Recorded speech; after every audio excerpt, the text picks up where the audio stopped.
Attention to all, SSS update today. Important announcement ni President BBM para sa lahat.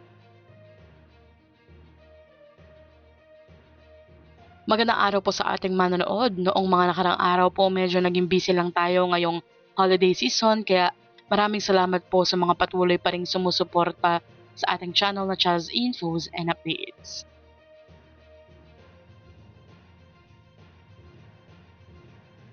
Narito po ang pinakabagong update ng SSS. Mismong si President Ferdinand Bongbong Marcos Jr. po ang nag-anunsyo nito. Panoorin po natin ito. Sa lahat ng ating mga kababayan na SSS member, meron akong magandang balita. Simula itong Disyembre na ito, ay makakapagbigay na ang SSS na tinatawag na emergency loan. Dahil habang nasa ilalim, halimbawa, ng national emergency, ay magbibigay ng emergency loan ang SSS.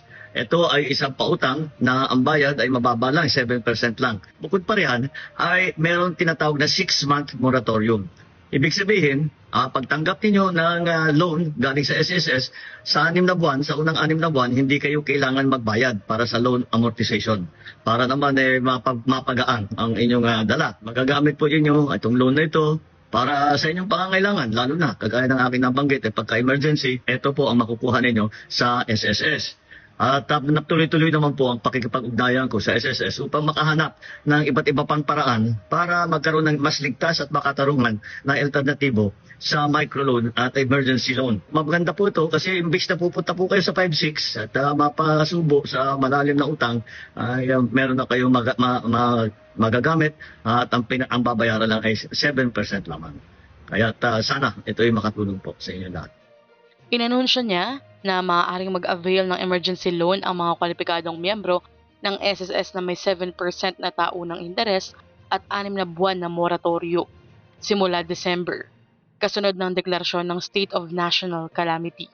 Ayon sa Pangulo, layo ng pautang na tumulong sa agarang pangangailangan ng mga miyembro sa panahon ng sakuna. Nauna nang idineklara ang national calamity matapos ang pinsalang dulot ng Bagyong Tino na nakaapekto sa maraming rehiyon at nagbibigay daan sa paggamit ng emergency funds ng pamahalaan.